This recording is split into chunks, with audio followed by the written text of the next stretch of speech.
Hello, everybody. Welcome back to the Pink and Preview Show. Of course, Norwich City do return to action this Saturday. The long international break is over. Not another one till March. So I think me and Sam were both delighted to know that news. Of course, the trip to West Brom, the Hawthorns, a place where Norwich, in the past, I always have good memories of, but maybe in the more recent kind of past, less so. A couple of defeats on our recent visits there. But hopefully Norwich City can get back on track on Saturday. Adam Harvey, joined by Samuel Seaman.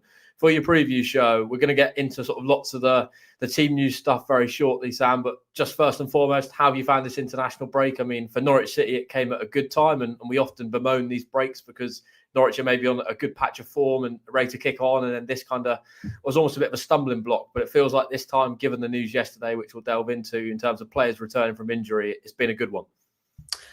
Yeah, I think for Norwich, it was definitely what they needed, not only for those fitness reasons that you mentioned, but just because the results had started to obviously go in quite a negative direction after a fairly positive start to the season. And it did feel like everyone just sort of needed a bit of a reset.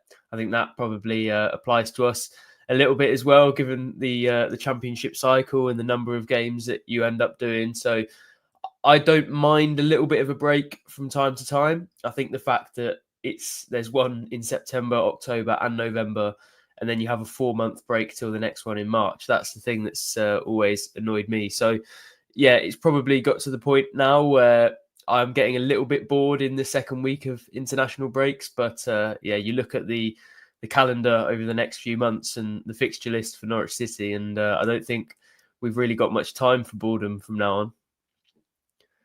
Yeah, you're not wrong. I think there's 9 games between now and the end of December. So and then obviously you've got Luton away as well on the sort of start of January. So it's almost a 10-game block now between now and New Year's.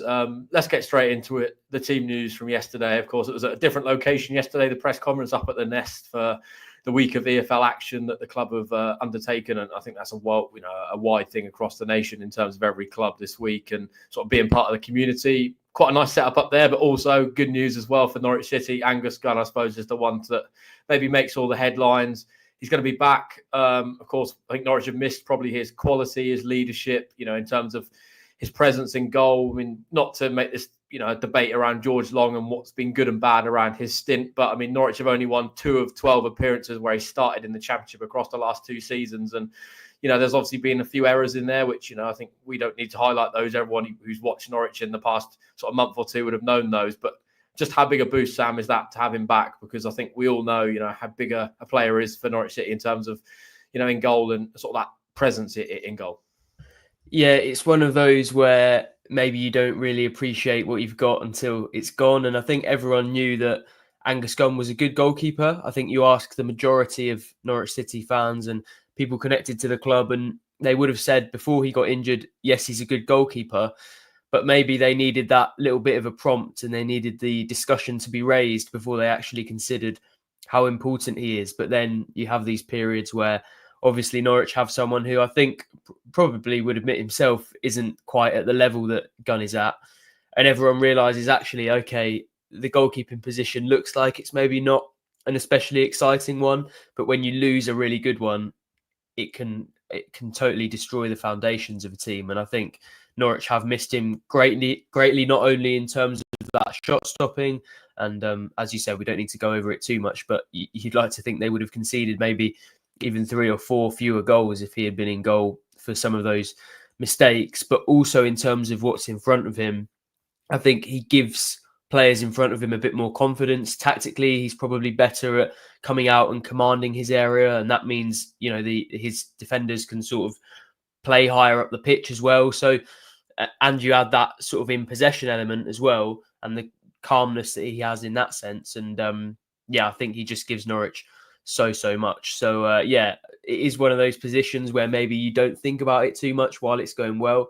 But as soon as it goes badly, you realise how big it is and how important it is for Norwich to have him back. And I think you could tell from the joy in Johannes Hoftorup's voice when he eventually remembered to tell us that Angus Gunn was back from injury. I think you could tell that he realises how big it could be for Norwich as well.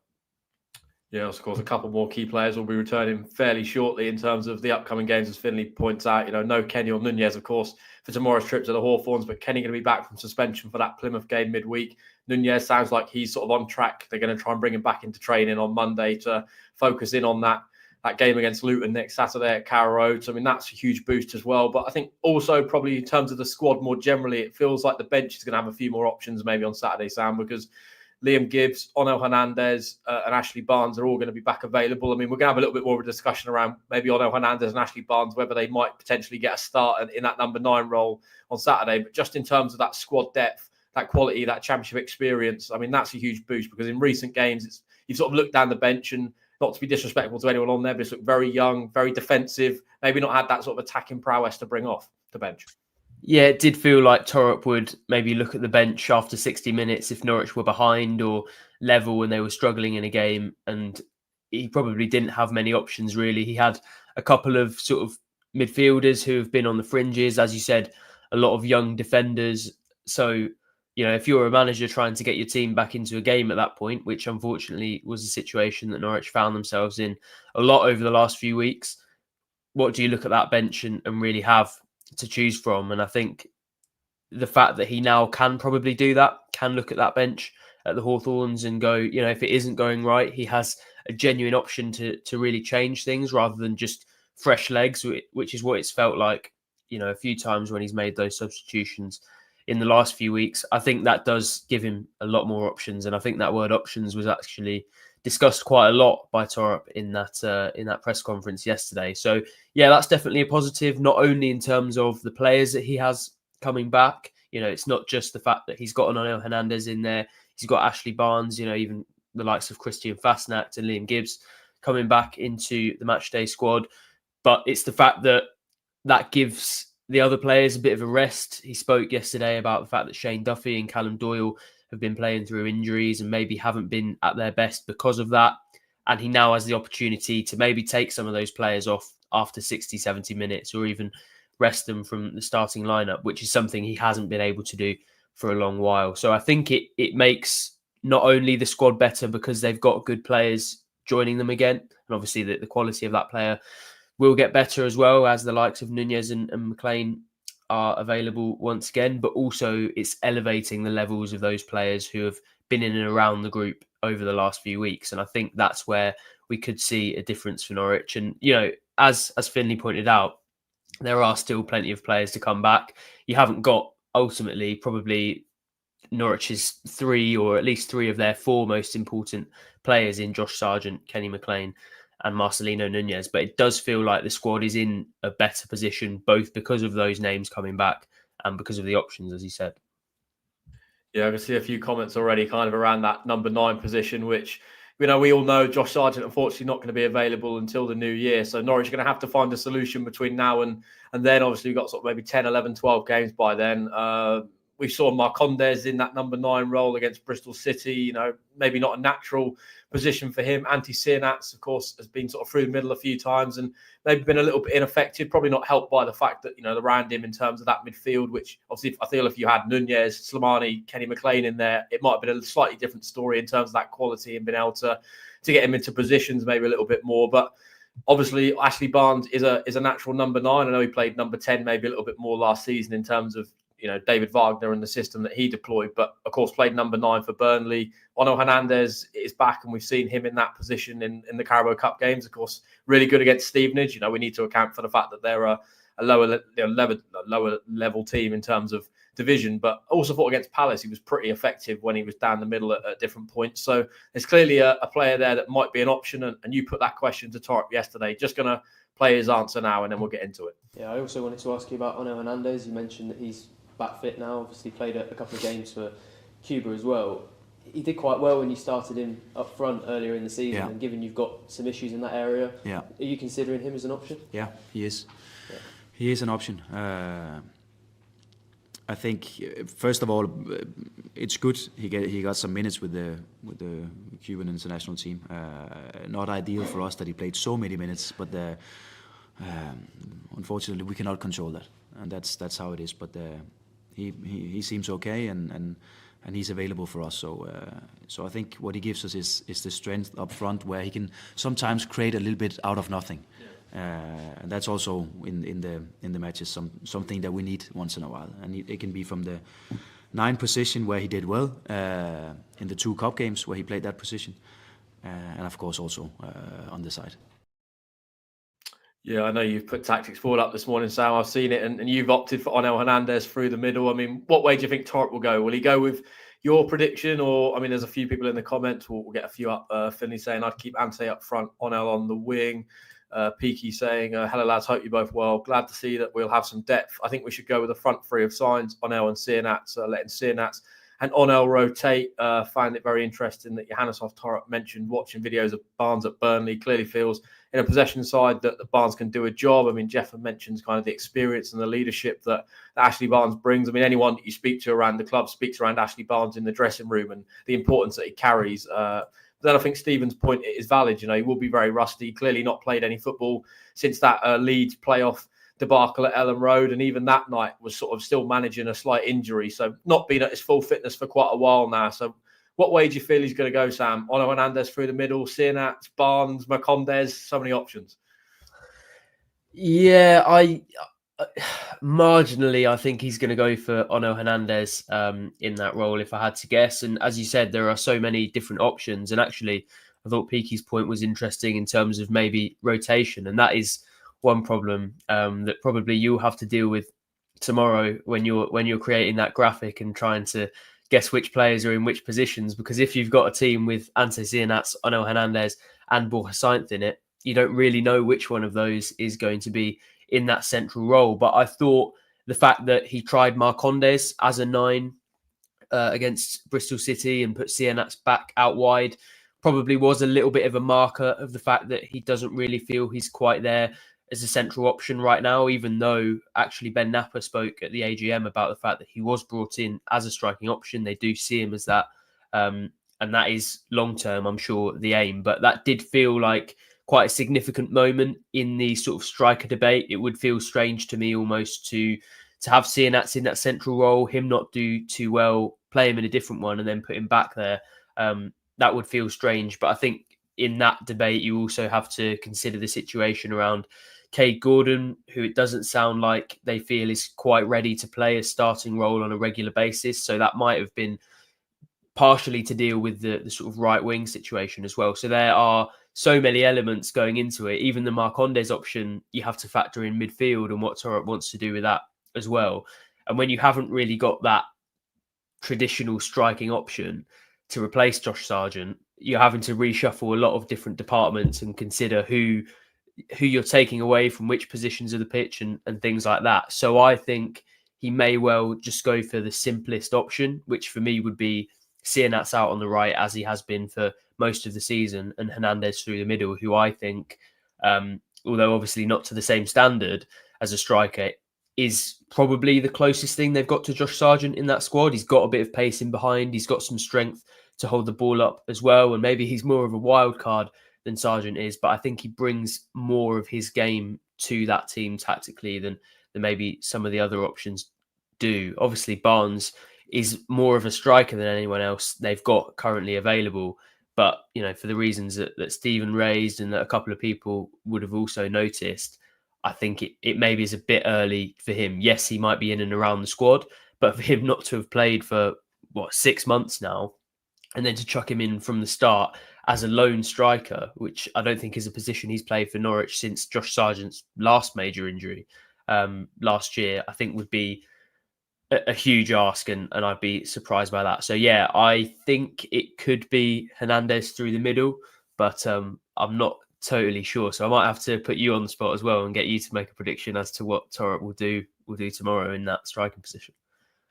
Yeah, I just kind of felt the glimmer in his eye a little bit when you sort of mentioned Onel Hernandez through the middle was kind of, I don't know, I just got a sense that maybe that's the way his thinking was going. As you mentioned, the fact that he decided to start seeing that out wide against Bristol City is probably an indication of where his head's at the moment. Clearly doesn't feel he's quite the option through the middle that they want at the moment. But I mean, as Finley makes the point here, is a championship game, not a cup match against Stevenage. Onel never goes well anyway. Up front, obviously against West Brom, I suppose in the league.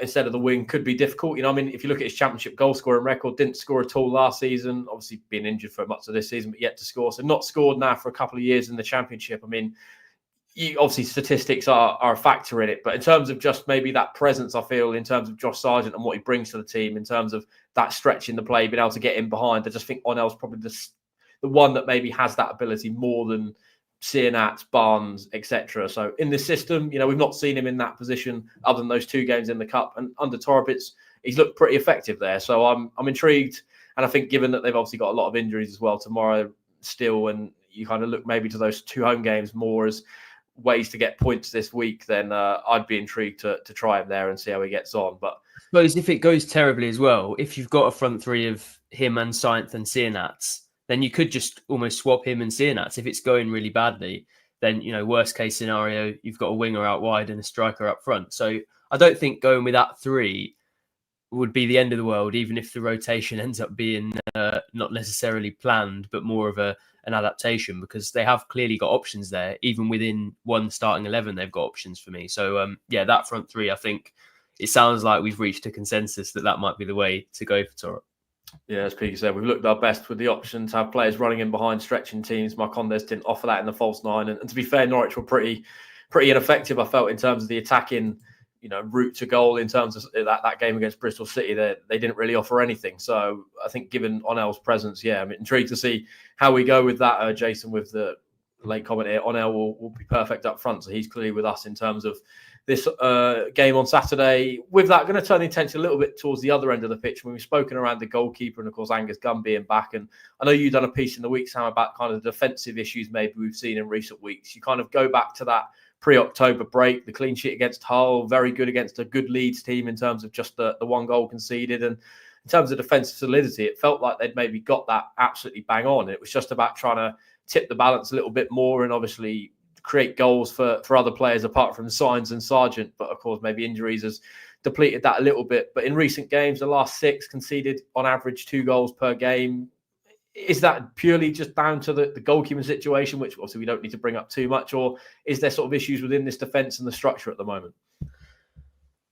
I think there are so many factors going into it, and I think it is a little bit of both. You know, as I mentioned, I think Gunn gives the team a little bit of confidence, as well as obviously making fewer errors than Long. So I think, yes, if you had Gunn in goal, there would have been less goals conceded. That's a given, really. But also, I think there are players in there who maybe have retreated back into their shell a little bit, having come out of them sort of earlier on in the season. You look at Shane Duffy, for example, who I think we were all praising and wondering where this massive change had come from, because he went from someone who looked quite cumbersome on the ball and like he was a little bit uncomfortable trying to play those passes on the floor into midfielders, to someone who was completely comfortable with it. And that was only in, a space of weeks working under Johannes Hoftorp and in particular with Glenn Riddersholm on how he could improve in that sense. And you've seen him actually almost retreat back to the player that we saw early on in the season, in the game against Oxford and in pre-season and things like that. There was that concession against Bristol City, which, yes, could have been stopped in a variety of different ways, but it does come from him making a pass when he's got plenty of time on the ball that just allows the away team to attack Norwich and gives them the space to go and do that. So I think he's an example of someone who maybe hasn't been up to the same sort of standards, and Torp did give an explanation for that. As I mentioned earlier, he's been playing through a calf injury that he had going into the Bristol City game and that ruled him out of the Ireland squad for this international break. But he's an example. I think Callum Doyle was an example for similar reasons, to be fair. And maybe you can explain that with, the amount of load that they've had. But equally, I think if we're going to look at load and the amount that these players have been on the pitch, maybe we can also look at the fact that Ben Krezene hasn't had a start since, I think, September, that he's been in the starting 11. You've got Grant Hanley, who's been sat on the bench for ages now, hasn't had a chance really. And I understand that he maybe didn't impress too much at the start of the season. But if you're going to blame it purely on the fact that these players had to be playing, I'm not really sure that is the case. But obviously, if they've had injuries, then you'd say for them, that maybe does explain it. But I do feel like there are certain players who maybe in that defensive area could have gone and been those key players and that guarantee when maybe the rest of the team was falling apart and those injuries were a problem. That defense could have been seen as the one part of the team that wasn't affected and that was staying solid. But it feels like almost they've failed to step up and take on that role when they haven't got the other key players available. And I think that's been part of the problem. But equally, there are so many reasons for why maybe it hasn't been as easy for them to do that as it was at the start of the season. Not only Gunn and George Long's mistakes, but the fact that they haven't had Kenny McLean in front of them screening things, even Marcelino Nunez, who people don't think about as a defensive midfielder, but covers so much ground in front of that defence. I think they've missed all of those players as well. Even Josh Sargent is really important to how they press and how they defend from the front. So, yeah, I think there are plenty of reasons for it, but I do agree that it hasn't been the best few weeks individually for some of those defensive players. Yeah, a lot of the comments sort of around maybe that midfield presence and the impact that that's having as well on the defence. I mean, Jeff Mann said, I think half the defensive issues come from the lads not trusting the goalkeeper behind them, seeing a lot of hesitation when passing around the back, which doesn't help the team in the build-up, of course, which I think we maybe saw a little bit at Sheffield Wednesday. I felt Cordoba when he committed the foul that led to the second goal. I think there was a little bit of hesitation almost in his mind to pass the ball back to Long, which of course doesn't help the situation. Shaney said we missed Kenny McLean in midfield. His presence is key in the way we play. I mean, Peaky kind of echoes that massive miss in Kenny leaves the defence unprotected. A couple of injuries to Duffy and Dorr could explain their dip in form, combined with the fact that defence didn't trust what was behind them. And Finlay also saying it's Kenny and Nunez's absence that have affected the defence as for how key they are to the team and protecting the defence. I suppose with all that, we've spoken there a lot around maybe Norwich. Let's talk a little bit about West Brom and what's going to be ahead of Norwich tomorrow afternoon at the Hawthorns. They're a bit of a sort of strange side, West Brom. I mean, I'd done Terrace Talk with a West Brom fan earlier in the week, and he sort of has a podcast quite geared towards data and analytics. And I kind of was hoping to try and prise out of him sort of what's caused this drop-off, because they started the season 5 wins, 1 draw, top of the league, absolutely flying. But since then, just 1 win and 9, and that came at Hull last time out just before the break, albeit there was a run of 6 straight draws in there before that. So only 2 defeats all season. And I think if you look at it maybe as a whole bunch and you kind of had draws and wins muddled up together, it would probably look like quite a good start to the season. But because they have only got 1 win in 9, it gears it slightly differently in the way you maybe frame the game. So what have you made of their start to the season, Sam? 3 successive 0-0 draws at the Hawthorns. Given that Norwich concede a few and score a few, hopefully that won't be the case tomorrow. No, but I think the sort of team that they have, it makes sense maybe that they haven't had the most exciting season, even though you can tell that Carlos Corberán set them up in a way that clearly is quite successful and has done well for them, not only this season, but obviously last season as well. And they've been in and around it from a place where they were, fighting relegation when he first came to the club. So they do have an effective way of doing things, but it's quite a hard team to sort of assess, because you look at Corberán, he's worked under Marcelo Bielsa. Some of his teams previously have looked like they want to play almost football similar to Norwich's in terms of progressive and possession-based, and they want to be attacking.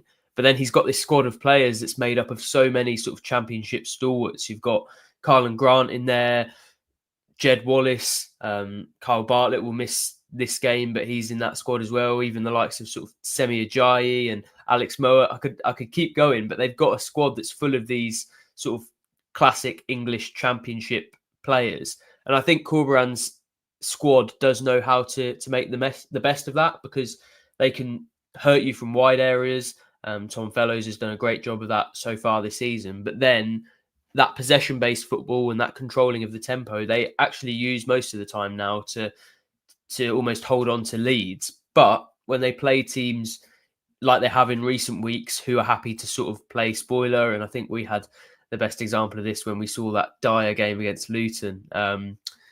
When was that? A couple of weeks ago. That was before Cardiff, wasn't it? So yeah, that was 3 weeks ago that we saw that game. And I think that was the perfect example of, it's a team that can slow things down and can keep possession in quite a defensive way.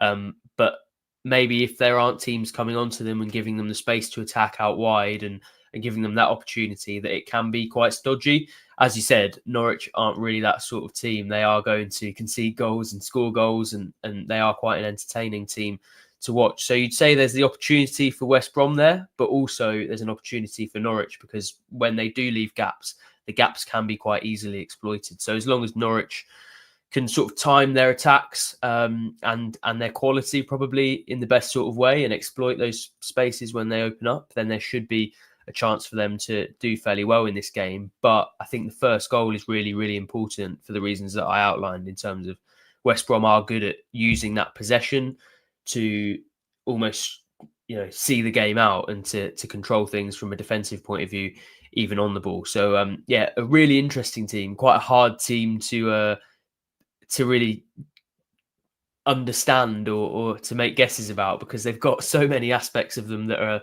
sound like they're really progressive and modern, and this sort of style of football, this possession-based football that everyone sees from Norwich and Leeds and other teams like that. But then they've got this squad, and they've had certain games that have almost felt like Pulis ball reincarnated. So it's quite an interesting team, and hopefully Norwich can prize the slightly more entertaining side out of them this weekend, because to be honest, this Norwich team doesn't look like it's one that's really got a 0-0 draw in it at the moment. Yeah, of course, the top 2 goal scorers in the Championship are going to be on the pitch at the same time, providing there's no late fitness or injury issues. Borja Sainz, of course, topping the charts, but Josh Maja not far behind him, 9 goals, 1 assist so far this season. And I sort of posed that question to the West Brom fan about his form, because last season it was just 1 goal in the Championship.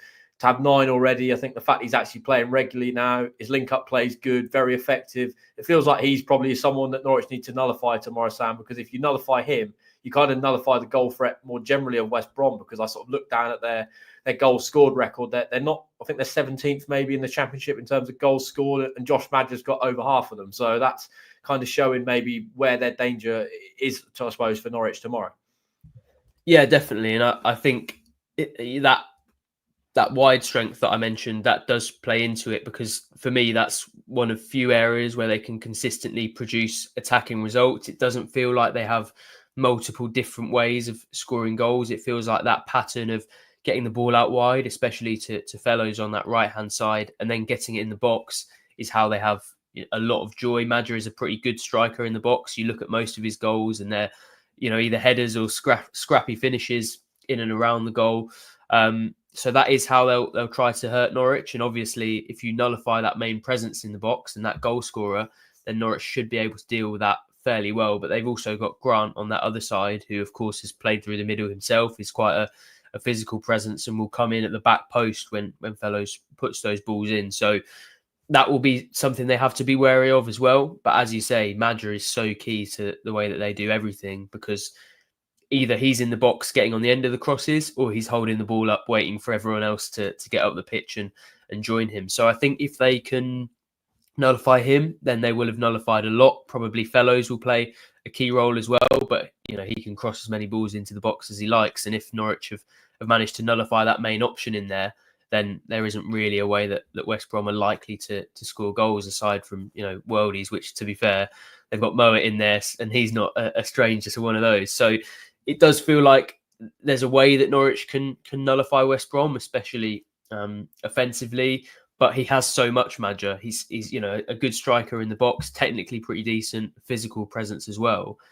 He's got so many threats that it is quite a difficult task for a central defender. And I'd say actually one that maybe suits Jose Cordoba a little bit better than Duffy, because I think we all know what Duffy's good at. He's a big aerial presence. His timing is fantastic, so he makes a lot of blocks and tackles just at the last second.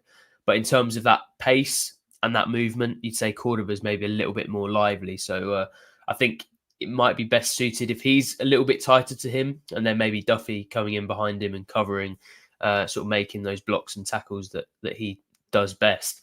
But yeah, Maja is someone who's hard to counter, and as much as I try and diagnose the best way to defend against him, there have been probably hundreds of analysts that have gone before me trying to stop him, and not many teams have so far this season. So that will be quite a big part of Norwich's game plan, as I'm sure stopping Borja Sainz is quite a big part of the West Brom game plan. Yeah, a couple of questions maybe slightly away from this game before we delve back into the comments. I mean, January transfer window, Sam, we obviously spoke to Mark Atanasio after the AGM, and even within the AGM, he kind of hinted at potential incomings in January. Not many of them, maybe one or two, a few targets that they're sort of identified. And you sort of posed that question in the press conference yesterday to Torup, and he sort of didn't dismiss it. He kind of, said that they obviously need to be wary that they've got players coming back from injury. Of course, the squad maybe will start to look a little bit more, vast in terms of the players available. But what sort of indication and sort of feeling do you have around January and the way Norwich City might go towards it? Yeah, it's really interesting. I think it sounds like they will do at least something because, there have been times when they've gone into January and said it will basically be nothing and they've still ended up signing a Sydney Van Hooijdonk on loan or they've done little bits of business. To be this open this far in advance about the fact that they may well do things. And, as you mentioned, Atanasio said the funds would be available. It does feel like they're going to do something, but Torup sort of dampened any expectation that it will be a rebuild or it will be any sort of replica of what we saw towards the back end of the summer window. It feels like, especially when you consider maybe the lack of value that there is in the January market at times, that it will be 2 or 3 pieces of business maximum, but it will be in line with what we saw in the summer in terms of younger players who are probably technically good, before anything, but also we saw a bit of that physical presence as well in some of the players that they brought in, and they will be players who are going to be geared to that strategy and that style of play that Torup wants. So yeah, I think there's been noises from everyone, pretty much everyone who's spoken about it. Atanasio, Napper at the AGM, Torup yesterday, has said it won't be rash, it won't be with the short term in mind, and I don't think they'll just be, signing the striker that's available in January who's scored the most goals this season, regardless of how much it costs. But it does sound like they will be keen on doing something, and for me, it sounds like they just see it as another 30 days to almost further that plan that they started in the summer. And I think they know they aren't going to get as much done as they did last summer or probably next summer as well. But it does feel like, they're headed in the same direction, and this is just a chance to basically continue that journey.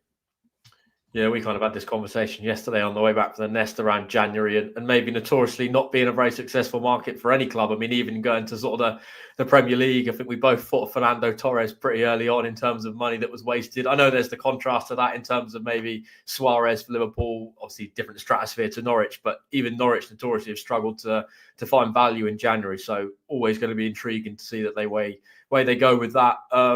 Just before we talk a little bit more around the game and go into the comments, this obviously now marks, as I said at the start, sort of a run of maybe 10 games before the start of January. What progress, what do you want to see from this Norwich squad between now and then? Obviously, it's quite a big chunk of games. It can kind of maybe decide the way that this season might go, whether it is going to be one that Norwich could still go and push towards the top 6, going to be more of a mid-table, potentially further down, the league. What is this as a block of games, progress-wise, do you want to see from this Norwich City team?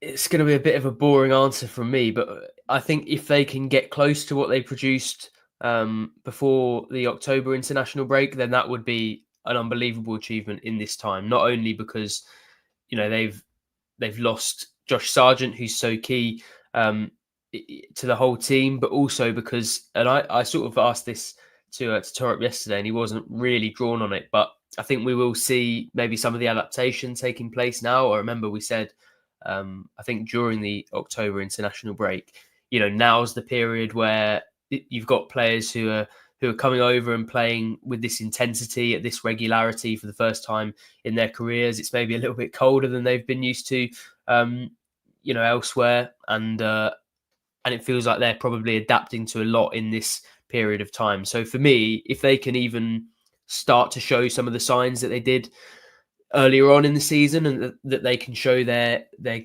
gaining the ability to produce their best even amid all of the difficulty that the Championship brings and all that unique struggle that you don't really see from other leagues, for me that will be progress, especially without Sargent. But I don't think it's necessarily going to be easy. I don't think just because some of the injuries seem to be easing up and those players are coming back that it will necessarily be especially easy in these next 2 months, or that they'll just instantly be able to produce what they were at the start of the season. But I think if they can get closer to that, then that will show signs to me that these players are getting used to English football. They're getting used to the Championship, and that they are heading in the right direction. But that's not probably the exciting answer that many people want to hear. But I'll give you the opportunity to give us a more exciting one, because I think it is an interesting question actually as to what Norwich need to do to prove that they're still improving, even though that's going to be so hard to do when they haven't got someone like Josh Sargent available. Yeah, I suppose it's kind of maybe for me the development of these players they brought in the summer. Obviously, a very young cohort, and as Torp sort of alluded to yesterday, even the likes of Svartau really shouldn't be in this Norwich starting 11 at the moment. It was going to be more of a bring him in, bed him in, look, get him used to the Championship with some cameo appearances, maybe get him used to the culture and what they expect from him. But obviously, injuries have dictated that he's had to be thrown in from the start, and that can sometimes make or break players. I mean, you kind of look at it in terms of him. He's still a young man. Obviously, there's pressure on him in terms of the Championship environment. It's obviously a different level of football completely maybe from what he was used to in Denmark. I know that, he's playing in the top flight there, and, it's still a decent enough level. But I feel like the Championship in terms of the numbers, the physicality, the amount of games, it's obviously a completely different ballpark. So I just think him, the likes of Sienats, even a Mankwa Force, and maybe trying to get confidence back into some of these players. And because I think there's clearly talent there. They wouldn't be playing in the top divisions elsewhere and be commanding the fees that Norwich paid for them if there wasn't that kind of talent. So, yeah, I just want to see those players maybe kick on a little bit more. And obviously the fact that they've got such a period of games now where the squad's going to have to be rotated, because as Norwich kind of found to their downfall in the period there where they had quite a lot of injuries, workload in terms of muscular injuries, and that it's clearly something that Norwich need to work on and trying to rotate that squad a little bit more. So, yeah, intrigued to see what we get. We'll dip into a few of the comments now before we maybe go around to predictions. Let's see where we can start with Jeffman saying, worried about the yellow card limit. Watch all our players come back from injury and suspension, and then multiple get suspended at once. I think there's a few on 4. I know Callum Fisher's one of them on 4. I think is Callum Doyle maybe one that's treading the line. I have to get the list up in front of me, but I know there's an article on the Pinkin app if people want to find out. But I must confess it has slipped my mind a little bit since I first read it. So, but there are definitely a few. So that does feel like it's a potential crisis waiting to happen after Norwich get over the hump of the first one. But let's not speak it into existence. Let's hope it doesn't happen. Yeah, say on suspensions, Shaney saying is McLean back. He'll be back for the Plymouth game on Tuesday night. Obviously, Norwich missed his presence immensely, and I'm sure he'll be delighted to be back involved. Jeffman saying, will be interesting to see Paddy's thoughts on Lampard seemingly heading for Cov. Maybe he wishes he was a Norwich fan. I know, obviously, we'll be doing the team news live from the Hawthorns tomorrow in the West Midlands, so maybe we could pose that question to Paddy there and then. So that's more of an incentive to come and watch the team news tomorrow lunchtime. Jason talking about Onel here. Sorry, you can't take his goals record from the last few years, as he's been playing out wide and mostly been coming on as a sub. Kevin saying, as a backup, Pookie is not enjoying the MLS. Bring him back. It's okay. We will come back to our best team. But remember that we all expected a whole new thing for Norwich, but injuries unpredictable, still top 6. I think that's a fair point. Obviously, Torres kind of said himself, and this is still a building process. And the fact that obviously, he's had so many injuries has not helped that situation. Shaney saying, how many times have Norwich got the first goal and lost points from winning positions? We need to score first and push for the second and the third. And I was actually kind of trying to look back a few moments ago. I think it's 11 points Norwich have dropped from winning positions so far this season. So if you add that to their total, they would look comfortably, much higher on in the division. So what do you make of that? How can they address that, Sam? Because it is clearly a problem at the moment. Norwich seemingly go ahead in games and then they almost retreat, and there's that passiveness in their game where they just sit back a little bit and invite the other team on, and to their detriment, it's kind of cost them on a few occasions this season. Well, I think it's probably worth saying that Norwich seem to be aware of that problem, and actually even before it arose, in statistical terms, and we could point to it as an issue that Norwich had. I think it's part of Torp's philosophy that he doesn't want goals to affect his team too much, that he doesn't want them to play in a completely different way based only on the game state. And I think that's where the problem is for Norwich. Because to be honest, they aren't a good enough defensive team. They aren't a David Wagner team as they were last season to sit behind the ball and take a goal and go 1-0 up and then try and see that result out. They're a team that wants to be front-footed, that's best pressing high and trying to dominate possession and trying to win the game in that way. So when they let that psychological barrier kick in and they do go and sit back, because I think that's only natural. Once when you're winning in a game, it's a timed game, it's only natural to try and see that out to an extent. But when they do retreat, they just aren't a team that's necessarily good at doing that. So that's where the problem is for me, is that they haven't developed the ability either to just continue playing the same way when they've scored, or to sit back very effectively when they have. So they're caught somewhere in the middle where they've got almost the worst of both worlds. But I think Torp is trying to encourage his players to respond in a more proactive way once they take the lead. And I'm sure the goal ultimately is to make sure that doesn't happen, and that actually they do go in search of a second and a third, which they have done at times this season. But it feels like that's sort of dropped off a little bit in the last few weeks, and maybe that's part of the confidence issue, that sort of losing so many of your key players and some experienced players as well.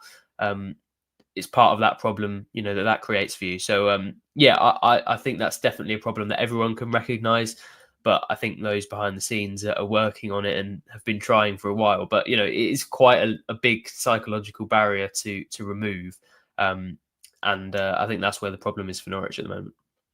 Yeah, there's a few around the January window. Finley's saying get Poku. That's obviously the lad at Peterborough. I think I'm right in saying he might be out of contract in the summer. I'd have to double check that. But he's certainly a player that I've quite enjoyed watching from sort of various highlights or any bits I've seen of Peterborough, and fits maybe the mould of what Norwich are trying to do moving forward. So I wouldn't be adverse to that. Peaky saying put some respect on Heiss's name. I suppose that was my comment regarding Norwich not doing so well in the January window. Of course, we'll always have that memorable game away at Crawley, the 1-0 defeat in the Carabao Cup. Jason saying, as for the January window, the club has traditionally invested in young talents, Maddison, Emmy, I believe as well, with the idea of future potential. And for me, this is the right thing to do. And I actually feel this might be the way that Norwich go, Sam. I mean, just from kind of the conversations and the bits you kind of hear from Atanasio, from Torp, it feels like that kind of younger players, the strategy, maybe players they could buy and even loan straight back to those clubs just to try and get them more minutes to then kind of view them in pre-season again. That feels like it could be a successful route for Norwich moving forwards. Yeah, and I think Jason's right to highlight that that's the area Norwich seem to have got most value out of in January. As he mentioned, Maddison and Buendia, I don't think was officially confirmed in the January, but to all intents and purposes, the deal was done. But obviously, he had to see out that loan that he was on in Spain at the time. You've got Kenny McLean there as well, who wasn't an especially young player, but was somebody they were able to secure and then get back in the summer.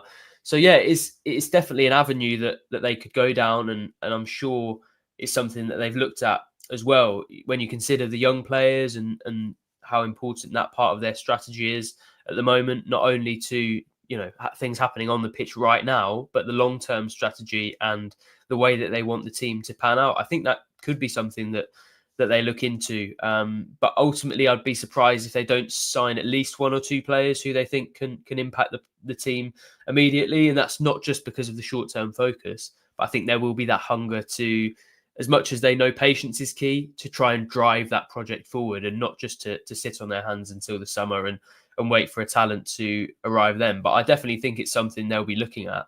And I think Jason makes a really good point. And it'll be interesting sort of drilling down into the reasons behind that, because it does seem to be something that's worked on a really consistent basis for Norwich, and must be an avenue that has its benefits strategically. And without looking deep into that, it probably takes some time to try and work out what that is. But clearly there's a thought process behind it that's worked, in different regimes under different managers and for different players. So yes, it's an avenue that definitely works. I'm sure Norwich will be exploring it. And I think it's a good suggestion from Jason, and maybe one I'll put to Ben Napper the next time I see him.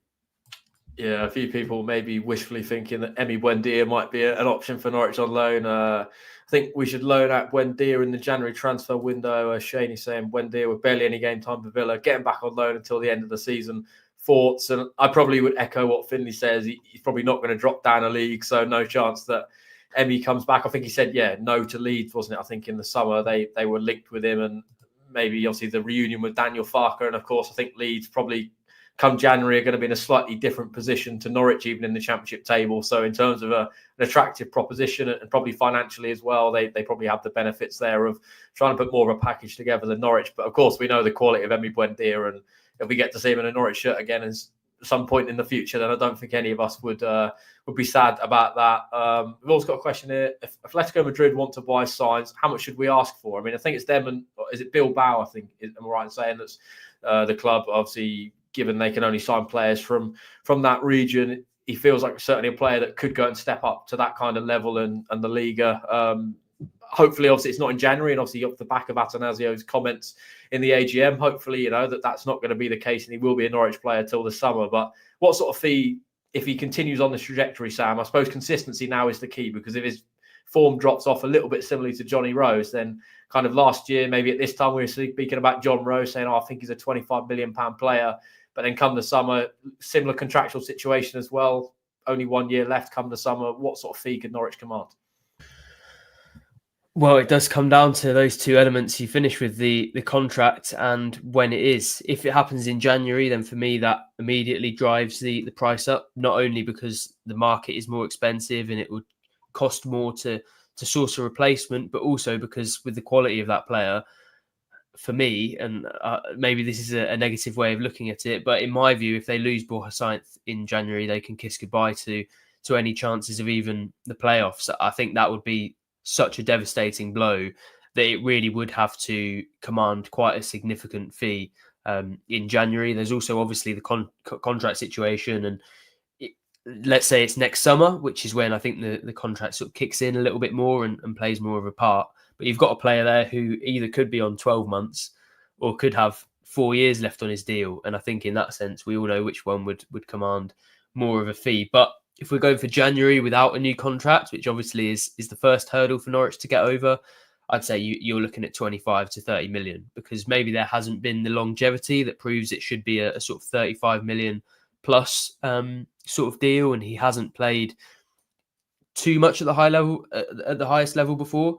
He's got a decent number of La Liga appearances, but didn't really set the world on fire when he was a young player there. So he hasn't really proven it. And it's those proven players that usually tend to command sort of 30, 35 million plus. But for people who have just impressed in the Championship, I think he has to be pushing, the higher numbers in that sense. So for me, it would be 25 million in January. And then in the summer, if he hasn't signed a new contract, I think unfortunately you're looking at 15 to 20, because summer tends to be slightly cheaper as well. You've got more time to replace players. And of course, with 12 months left on his contract, Norwich would be backed into a corner a little bit. So probably hammers home a little bit more how important it is that they get that contractual situation sorted out. But from how Atanasio spoke, doesn't sound like it will be January. So summer seems more likely, in which case I think it will be less. Unless they can manage to tie him down to a new contract, which I think would be huge news for everyone, and Norwich would be delighted with that. What about you, Adam? What sort of price tag would you be putting on him? Yeah, I think if we're talking right now, anything less than 25 million, I'd probably be a little bit disappointed given his numbers. But is that contractual situation? I'm really hoping Norwich can tie him down to a new deal, even if it is just for trying to get the maximum value for him in the summer, because obviously the key is going to be consistency from now on. His numbers are obviously through the roof, and it's quite difficult to maintain that over the course of a season. But given the way he's operating and the fact he's scoring different types of goals, I mean, it feels like that probably is something that he could continue to do. So, yeah, I think at this moment in time, 25 million, but reality, as you said, with the summer, I think it's difficult. Obviously, with hindsight, it could be a different story altogether, but maybe 15, 20 million is not the worst. But of course, we're hoping that he's going to stay at Norwich beyond the summer. So we're not advocating for a sale, of course, of Borja Sainz. Finley saying Kenny's on 4 yellows, so on Tuesday as he returns, the inevitable will happen. That wouldn't be ideal. Shaney saying, would you say as now Borja Sainz would be your player of the season? I'd definitely say yes. Sam, yes? Easy one, that for me. Kieran saying Sabeni, which I'm assuming is a reference to the January transfer window and the relative successes. Ironically, this is a player me and you actually were speaking about quite heavily yesterday in the car journey home, and maybe that window in January was one of the more successful ones, that 2018. I mean, Mo Leitner, okay, you can talk about maybe the way it ended at Norwich, but certainly at certain points was relatively successful. Ono Hernandez, is still here now and maybe was more effective in kind of those couple of promotion years than he is now, but certainly a semi-decent player, I would say. Kevin saying, I'm surprised we haven't leaned towards looking at forwards, for instance, who have got no chance for first team in the Premier League. I thought Ben's links would, maybe, I suppose make this a reality. Premier League loans could be an interesting route. I mean, Norwich have notoriously struggled a little bit with that, but then Callum Doyle, to an extent, maybe before his drop off a little bit in form, has been a pretty good project maybe in terms of that. Yeah, and I suppose when you look at the fact that they have got him and Cade Gordon, it's not a small number of Premier League loans that they've got in the door. I know there are Championship teams who have basically built their whole season on loanees from the Premier League before, and to be honest, we've seen why that can actually cause quite a big problem. Once you get up, then you've got to sign a load of players. You also look at teams who stay in the Championship and then struggle to keep the consistency, because you look at Hull, who had so many key players on loan last season. They're really struggling. Derby previously, I think when they had Frank Lampard, ironically, as their manager, they were based a lot on loans and then struggled immediately as soon as those players returned to their clubs. So I wouldn't say it's an especially sustainable way of doing things. It's also quite a mixed bag, as I think actually we've seen from Gordon and Doyle. Gordon, who's only made one start for the club, and Doyle, who at one stage was looking like he was nailed on for at least the player of the season discussion. So yeah, I think it's a real mixed bag, and I'm sure it is something that Napper's looked into with some of the contacts that he's got. And actually, he's probably delivered on that with Jack Wilshere as the first team coach. But I can understand why they don't want to be overly reliant on those Premier League loans. And for me, that's probably the route I'd be going down, because it can be quite a mixed bag in the short term. And then in the long term, it can leave you quite exposed once those key players go back to their parent clubs. Yeah, I think there's one last question I'll get to in just a moment. I think the reason we struggled creatively since Sarge's injury was that his natural/skill set replacement is Forsyth. Really showed his class at Cardiff before being assaulted. And of course, he's still out with injury for another few more weeks. I thought he was pretty good in that Cardiff game. Certainly grew into it. Really struggled maybe in the first sort of 10, 15, 20 minutes, but was pretty effective in the latter stages. Last question I'll get to before I get your prediction, Sam. Could Gibbs start in Kenny's position tomorrow? I mean, obviously, we've seen him back in that training footage that the club put out, but again, not played a lot of minutes this season. Would it be a difficult one to throw him in straight from the start? Yeah, I think it probably would. It has been a fairly long-term injury for him. You have to remember, although he probably is the closest thing Norwich have to McLean in their squad. They've obviously got, I'd say, as those traditional, or maybe not even traditional, but more defensive midfield options.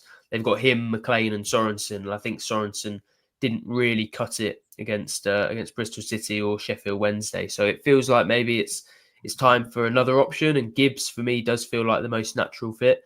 But yeah, as you say, it's been a long old time out injured for him. So it would feel like quite a big task and quite a big ask, actually, chucking him straight into that starting 11 tomorrow. So I would be surprised, although tactically, it probably would actually make the most sense. Yeah, I suppose it's got to that point in the show, Sam. It is score prediction time, and Shady's in already with a prediction. My heart says 2-1 Norwich, but I think it will be 1-1 more likely.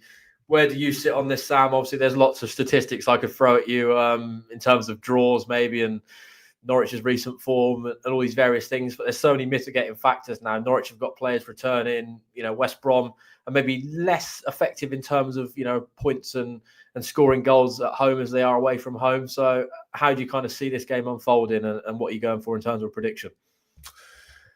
I think it will be better than the last few weeks, obviously with Gunn back and some of those, options around the edges of the squad available as well. But I still think they'll miss Kenny McLean, Marcelino Nunez and Josh Sargent an awful lot. And I don't think they will look the same team as they did early on in the season until all of those players are back. So I think it will be a bit of a struggle. I think it will be easier watching for Norwich fans than maybe the last few weeks have been.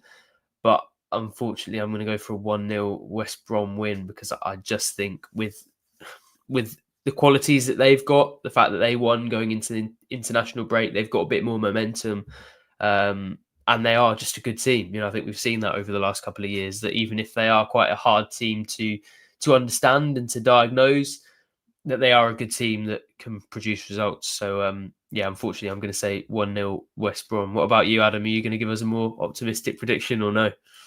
Well, I was going to sit on the fence, but having seen all of these comments flooding through with ultra positivity, I'm maybe starting to go with the people. Kevin saying 1-0 Norwich City win. Dubai Canary saying we'll need a win. I'll take 1-0. Jeffman saying next time I see you guys on here, I want more Norwich theming in your rooms. 2-0 Norwich, Signs and Krasene off the bench. The scorers. I mean, to be fair, in my dining room at the moment, I do have Norwich City memorabilia, but due to kind of Wi-Fi connections and making sure it's stable for this, I've moved into the office, which, as you can probably see, is being painted and sort of decorated at the moment, hence the backdrop. So once all things get running and this is painted, there's going to be plenty of Norwich memorabilia, Jeffman. So you just have to wait and bear with me for the moment. Peaky saying 2-1 Norwich City win. Let's be positive. I think I'll have a lamb curry in the vine, few pints and a good performance. Signs and seeing that's on the score sheet. I've got the number of people I see mentioning the vine when West Brom comes into the conversation, I'm thinking we need to go there, because the number of people you actually see mention it, I've never been, but it sounds like it must be literally the best curry house in the world. Because if you got people in Norfolk talking about, you know, how great it is, just because they go there once a year for West Brom, it must be pretty good curry. But well, maybe this weekend it happens, given we haven't got Connor Southwell with us. I was about to say we probably could convince Paddy to go there before tomorrow's game, given that Connor's hatred, I suppose, is probably the word for curry. He would have definitely been adverse to that. But given us three would all delve into that, that could be an option. We've got a 1-1 scoreline here. Marcondes with his first goal, West Brom's Josh Madger's penalty leading to Kenny's 5th yellow card. And thankfully, Kenny won't be playing in this game, so that latter part there won't come true, which is good. Peaky saying I'd counter the break ruins any momentum they had gained, which of course is fair. You know, obviously they were on a pretty poor run before that, and as kind of the West Brom lad said to me before, they'd actually lost 2 games before the last break, and then they kind of continued in a pretty poor vein in terms of their draws after that. So Kevin saying another Signs wonder goal. It's been a while.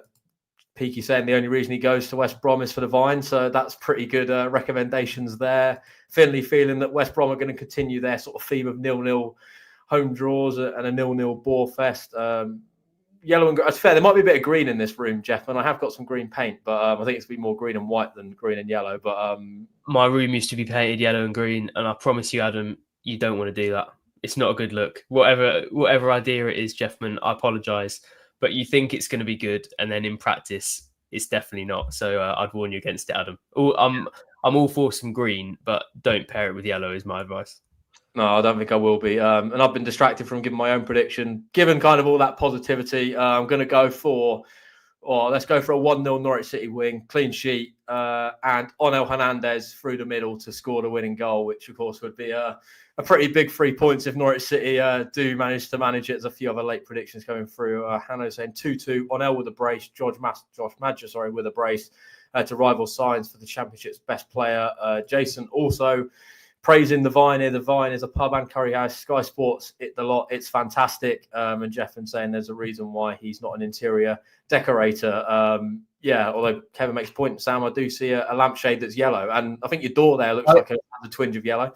Yeah, the doors. I think the door's just like standard wood colour, but the lampshade is that's more orangey. To be fair, that works quite well for me on the when we stream, because it does look a bit more yellow. So there's a bit more of a theme to it. But I had trouble with it when I went on to a Watford podcast to speak about Norwich's game with them, because they weren't too happy about the Luton Town resemblance. So clearly in different parts of the world, it means different things to different people. But if people are gonna say that it's yellow and they're going to enjoy that, then I'll take that, and I'll say that that's my Norwich City theme right now.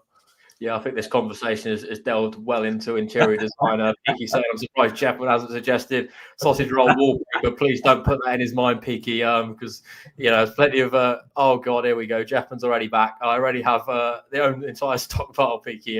Chapman, I really do want to see some sausage roll memorabilia in your room, and then maybe post it on socials, and we'll give that a look, because I don't think I've known a man that likes sausage rolls more than you. But with that, that's enough of this conversation, enough of this waffling. We're going to see you at the Hawthorns, of course, tomorrow. Plenty of good coverage across our channels. I think yesterday was quite a busy day in terms of uploads. We have a shirt video with Billy Norwich shirts, which Connor went and done a few weeks back, and sort of speaks around some memories around certain shirts in his collection, and a new book that he's been part of, alongside some others. Of course, we have Tim Closer on the channels yesterday as well. Connor spoke to him post-retirement, and that obviously memorable moment against a certain team down the road that extended that run, which obviously Norwich have subsequently extended even further. So that's all very positive. We were at the press conference yesterday. The full thing, of course, is up on the YouTube channel at the moment. Sam did Tactics Board this morning, so you can go and watch that, maybe get more of a depth in terms of the tactics and less sausage roll and interior design chat on there. And